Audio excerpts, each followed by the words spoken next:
तो साथियों नमस्कार। साथियों, आज की दुनिया में युद्ध सिर्फ जमीन पर नहीं बल्कि तकनीक के दम पर लड़े जा रहे हैं। पहले जहां सैनिक आमने सामने लड़ते थे, वहीं अब मिसाइलें, ड्रोन और डिफेंस सिस्टम असली ताकत किसी देश की भी बन चुके हैं। हाल ही में जब अमेरिका और ईरान के बीच में तनाव बढ़ा था, तो पूरी दुनिया की नजर इस पर टिक गई थी।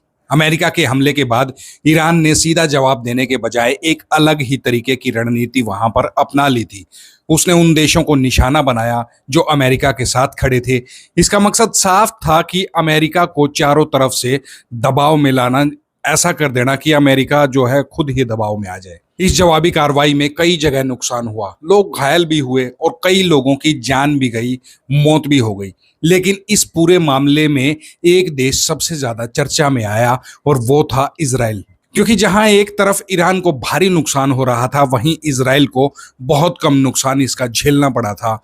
आंकड़े बताते हैं कि ईरान में सैकड़ों लोग मारे गए थे, जबकि इजराइल में अगर देखा जाए तो ये संख्या बहुत कम थी। और अब सवाल ये भी उठता है कि ऐसा कैसे संभव हुआ, और इसका सीधा सा जवाब है इजराइल का मजबूत डिफेंस सिस्टम, जिसे आयरन डोम कहा जाता है। आसान भाषा में अगर समझें तो ये एक ऐसी सुरक्षा कवच है जो आसमान में आने वाले दुश्मनों की मिसाइलों को बीच में ही नष्ट कर देता है, तबाह कर देता है।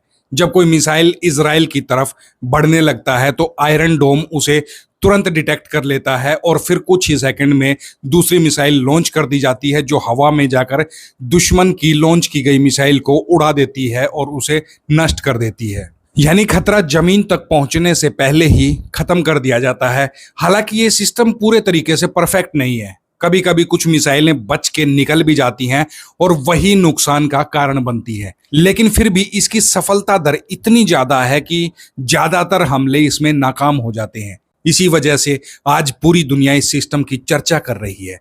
यहां तक कि अमेरिका ने भी इससे प्रेरित होकर अपना एक नया प्रोजेक्ट शुरू कर दिया है, जिसे अमेरिका ने गोल्डन डोम का नाम दिया है। इस पूरे घटनाक्रम ने एक बात साफ कर दी है कि आज के समय में सिर्फ ताकतवर सेना होना काफी नहीं है, बल्कि उनके पास मजबूत डिफेंस टेक्नोलॉजी का भी होना उतना ही जरूरी है। साथियों, युद्ध का तरीका बदल चुका है। अब जीत उसी की होगी जिसकी तकनीक सबसे आगे होगी। साथियों, अब बात करते हैं उस वजह की जिसने भारत को और ज्यादा सतर्क कर दिया है, भारत को जो है थोड़ा सा सोचने पे मजबूर कर दिया है। हाल ही में चाइना और पाकिस्तान ने मिलकर एक नया सैटेलाइट लॉन्च किया है। इस सैटेलाइट का नाम है PRS-CEO-3। इसका यही नाम बताया जा रहा है। इसे चीन के तायुन सैटेलाइट लॉन्च सेंटर से लॉन्च किया गया है। अब सुनने में ये एक सामान्य बात लगेगी साथियों, क्योंकि आजकल कई देश सैटेलाइट जो है लॉन्च करते रहते हैं। आपने देखा भी होगा टीवी में, अक्सर अखबारों में पढ़ा और सुना भी होगा।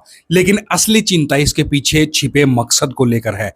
चाइना की तरफ से आधिकारिक तौर पर कहा जा रहा है कि ये जो सैटेलाइट हमने छोड़ी है, ये खेती, मौसम और आपदाओं पर नजर रखने के लिए है। लेकिन साथियों, ये पूरा सच नहीं है। असली माजरा ये है कि अक्सर ऐसी तकनीक का इस्तेमाल एक देश दूसरे देशों पर निगरानी रखने के लिए, यानी कि सर्विलांस के लिए करता है। साथियों, आसान भाषा में समझें तो आप इसे ऐसे देख सकते हैं, अगर कोई देश अंतरिक्ष से आपके ऊपर नजर रख सकता है तो उसे आपके हर मूवमेंट की जानकारी मिल सकती है। जैसे आपकी सेना कहाँ है, कौन सी जगह पर क्या तैयारियां चल रही हैं, कौन से एयरबेस एक्टिव है, ये सब जानकारी जो है सैटेलाइट के जरिए बड़े आराम से मिल सकती है और आपको इस बारे में पता भी नहीं चलेगा। पिछले कुछ समय से ये देखा जा रहा है कि पाकिस्तान ने एक के बाद एक कई सैटेलाइट जो है चाइना की मदद से लॉन्च किए हैं और लगभग सभी मामलों में उसे चाइना की जो है मदद मिली है। इसका मतलब साफ है कि दोनों देश मिलकर अपनी तकनीकी बढ़ा रहे हैं, तकनीकी ताकत को बढ़ा रहे हैं। इतना ही नहीं, चाइना ने अपना खुद का स्पेस स्टेशन भी बना लिया है, जिसे ताइगोंग स्पेस स्टेशन कहा जा रहा है। ये 2021 से अंतरिक्ष में काम कर रहा है। खबरें ये भी मिली हैं कि पाकिस्तान के एस्ट्रोनॉट को भी यहां पर भेजने की योजना बनाई जा रही है। अब सोचिए साथियों, अगर कोई देश अंतरिक्ष में इतना मजबूत हो जाता है तो वो जमीन पर भी अपनी ताकत बढ़ा सकता है। क्योंकि आज के समय में युद्ध सिर्फ जमीन या आसमान में नहीं बल्कि स्पेस में भी लड़ा जा रहा है। वहीं भारत के लिए भी एक बड़ा संकेत है कि उसे अपनी सुरक्षा को नए स्तर पर ले जाना होगा, क्योंकि अगर दुश्मन ऊपर से नजर रख रहा है तो केवल जमीन पर मौजूद डिफेंस सिस्टम से काम बिल्कुल भी नहीं चलने वाला है। और यही वजह है कि अब भारत भी स्पेस टेक्नोलॉजी और सर्विलांस सिस्टम को और ज्यादा मजबूत करने की दिशा में अपने कदम बढ़ा रहा है। साथियों, आने वाला समय जो है वो साफ साफ बता रहा है कि जो देश अंतरिक्ष में मजबूत होगा वही असली ताकतवर देश कहलाएगा। अब सवाल ये भी उठता है कि जब दुनिया इतनी तेजी से बदल रही है तो भारत इसके लिए क्या सोच रहा है? क्या भारत के पास भी ऐसा कोई सिस्टम है जो उसे भविष्य के खतरों से बचा सके? इसका सीधा सीधा जवाब है हाँ। भारत ने इसी दिशा में एक बड़ा कदम उठाया है जिसका नाम सुदर्शन चक्र रखा गया है। ये कोई एक मशीन या मिसाइल नहीं है, बल्कि ये एक पूरा ऐसा सिस्टम है जिसे आप एक स्पेस शील्ड यानी कि अंतरिक्ष में बना हुआ सुरक्षा कवच भी कह सकते हैं। इस प्रोजेक्ट के तहत भारत करीब 52 यानी कि 52 सैटेलाइट्स लॉन्च करने की योजना बना रहा है। इनमें से कुछ सैटेलाइट इसरो लॉन्च करेगा, जबकि बाकी में प्राइवेट कंपनियां भी मदद करने वाली है। इन सैटेलाइट को अलग अलग ऊंचाई पर स्थापित किया जाएगा। आप ये मानिए कि कुछ को जो है 500 किलोमीटर की ऊंचाई पर स्थापित किया जाएगा और वहीं कुछ को 36,000 किलोमीटर की ऊंचाई पर स्थापित किया जाएगा।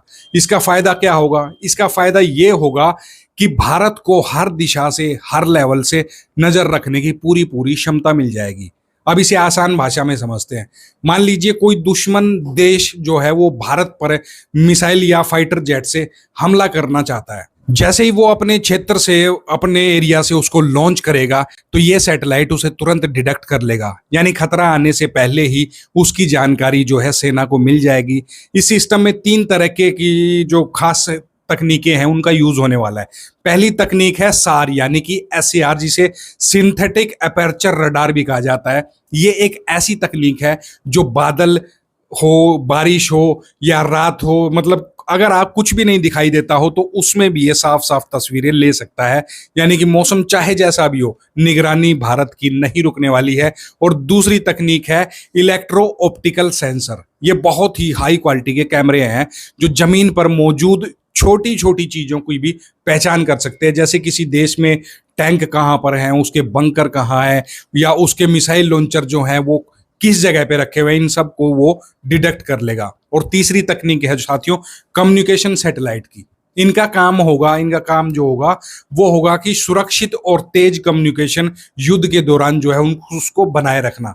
अगर दुश्मन आपके कम्युनिकेशन सिस्टम को मान लो जाम भी कर देता है और उसकी या जाम करने की कोशिश भी करता है, तब ये सैटेलाइट जो है बैकअप के तौर पर काम करते रहेंगे। और सबसे खास बात जो है वो ये है कि इस पूरे सिस्टम में AI यानी कि आर्टिफिशियल इंटेलिजेंस का इस्तेमाल भी किया जाएगा। और इसका मतलब ये होगा कि सैटेलाइट खुद ही खतरे की पहचान भी कर लेगा और तुरंत उसकी वार्निंग जो है और जो दूसरे सिस्टम है उनको दे देगा खुद ब खुद। जैसे ही कोई संदिग्ध गतिविधि होगी ये सिस्टम जो है अपने आप अलर्ट भेज देगा। अब साथियों आप ये देखिए कि पहले क्या होता था, कि पहले जो होता था दुश्मन देश जो है वो हमला करता था, फिर रडार उसे पकड़ता था और फिर उसका जवाब दिया जाता था। लेकिन अब ये सिस्टम पहले से ही खतरे को पहचानने की तैयारी कर सकता है, यानी कि भारत अब सिर्फ जो है रिएक्शन नहीं देगा बल्कि पहले से ही इसकी तैयारी करके रखेगा। ये प्रोजेक्ट भारत को एक नई ताकत, नई ऊंचाई, नए आयाम पे ले जाने वाला है, जहां सुरक्षा सिर्फ जमीन पर नहीं बल्कि अंतरिक्ष से भी सुनिश्चित होगी, पक्की होगी। साथियों अब तक आपने समझ ही लिया होगा कि भारत का सुदर्शन चक्र कितना बड़ा और एडवांस प्रोजेक्ट है, लेकिन असली ताकत सिर्फ सैटेलाइट में नहीं है बल्कि इस पूरे सिस्टम के काम करने के तरीके में मतलब जो है वो छिपी हुई है।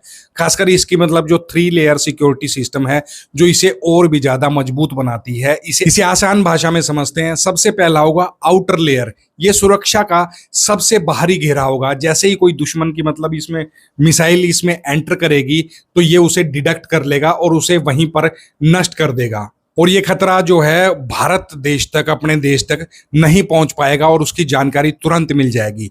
दूसरा होता है मिडल लेयर। अगर किसी वजह से दुश्मन का हमला पहले घेरे को पार कर जाता है तो ये मिडल लेयर जो है उसे बीच रास्ते में रोकने की कोशिश करती है। यहां पर मिसाइल इंटरसेप्टर और डिफेंस सिस्टम एक्टिव हो जाते हैं। साथियों, तीसरा और सबसे महत्वपूर्ण है इनर लेयर। ये आखिरी सुरक्षा कवच है। अगर दुश्मन की जो मिसाइल या बम है किसी तरीके से यहां तक भी पहुंच जाता है तो ये लेयर उसे टारगेट तक पहुंचने से पहले ही खत्म करने की कोशिश करेगा। खासतौर पर दिल्ली जैसे महत्वपूर्ण क्षेत्रों में ये लेयर बहुत ज्यादा मजबूत होगी। क्यों? क्योंकि दिल्ली को खास सुरक्षा क्यों चाहिए? क्योंकि ये जो है दिल्ली अपना देश की यहाँ पे सबसे ज्यादा जो जरूरी संस्थान है, वो चाहे संसद भवन हो चाहे जो भी हो, सभी के हेड ऑफिस यहीं पे, राष्ट्रपति भवन, संसद भवन, प्रधानमंत्री कार्यालय और सेना के जितने भी मुख्यालय सब यहीं पे। इसलिए यहाँ तीनों लेयरों को और ज्यादा मजबूत बनाया जाएगा। अब बात करते हैं एक और बड़ी चुनौती की, हाइपरसोनिक मिसाइलों की। ये ऐसी मिसाइलें होती हैं साथियों जो आवाज की गति से 5 गुना तेज या उससे भी ज्यादा तेज चल सकती हैं। इतनी तेज कि उन्हें पकड़ना बेहद ज्यादा मुश्किल होता है।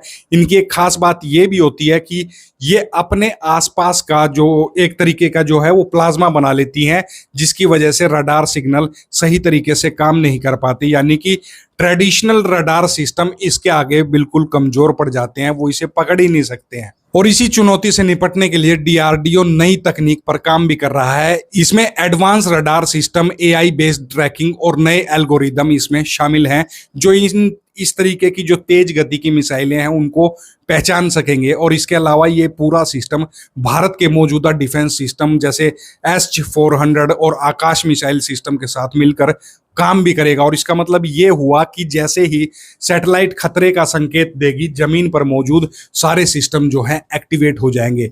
भारत ने इस प्रोजेक्ट के लिए लगभग 27,000 करोड़ रुपए का बजट रखा है और आगे आने वाले 10 साल में इसे पूरा करने का लक्ष्य भी रखा है। साथियों, उम्मीद की जा रही है कि 2026 से इसका काम लास्ट दिसंबर से तेजी से इसका शुरू भी हो जाएगा। और अब एक बात जो है वो साफ हो चुकी है कि आने वाले समय में युद्ध सिर्फ जमीन पर नहीं बल्कि अंतरिक्ष से तय होंगे। और अगर भारत इस तकनीक को सही तरीके से लागू कर लेता है तो ये अपने देश की सुरक्षा को एक नए स्तर पर ले जाएगा। सवाल अब ये है, क्या सुदर्शन चक्र भारत को पूरे तरीके से सुरक्षित बना पाएगा या फिर भविष्य के युद्ध और भी ज्यादा जटिल होने वाले हैं? तो दोस्तों, कहानी यहाँ खत्म नहीं होती है बल्कि यहीं से शुरू होती है। एक नई दौड़, टेक्नोलॉजी और ताकत की दौड़। आज दुनिया जिस भी दिशा में बढ़ रही है वहां पर युद्ध सिर्फ बॉर्डर पर ही नहीं लड़े जा रहे बल्कि अंतरिक्ष, डेटा और मशीनों के जरिए तय होने वाले हैं। और सुदर्शन चक्र जैसे प्रोजेक्ट जो है वो यही दिखाते हैं कि भारत अब सिर्फ खतरे का इंतजार नहीं करेगा बल्कि पहले से ही तैयार रहेगा। लेकिन एक सच्चाई ये भी है कि जितनी तेजी से डिफेंस सिस्टम और ज्यादा मजबूत होते जा रहे हैं उतनी ही तेजी से खतरे भी एडवांस होते जा रहे हैं। यानी कि एक ऐसी रेस ये लगी हुई है जिसका कोई भी फाइनल लाइन नहीं है। ये रेस कंटिन्यू चली हुई है। अगर आज हमारे पास सैटेलाइट है, एआई है, 3 लेयर की सुरक्षा है, तो दुश्मन जो है वो भी नई तकनीक और नई चाल और नई तकनीक जो है उसको डेवलप कर रहा है। अब असली सवाल ये नहीं है कि कौन ज्यादा ताकतवर है बल्कि असली सवाल ये है कि कौन कितना ज्यादा तैयार है। क्या आने वाले समय में इंसान मशीनों के भरोसे अपनी सुरक्षा को छोड़ देगा? क्या अंतरिक्ष में अगला युद्ध का मैदान बनने वाला है? और सबसे बड़ा सवाल, क्या हम सच में सुरक्षित हैं या सिर्फ खुद को सुरक्षित मान रहे हैं? आप क्या सोचते हैं साथियों? अपनी राय को जो है कमेंट में लिख के बताना। मैं आपके कमेंट का इंतजार करूंगा। तो मिलते हैं आपसे ऐसे ही अगले किसी वीडियो के साथ। तब तक सेफ रहिए, सुरक्षित रहिए।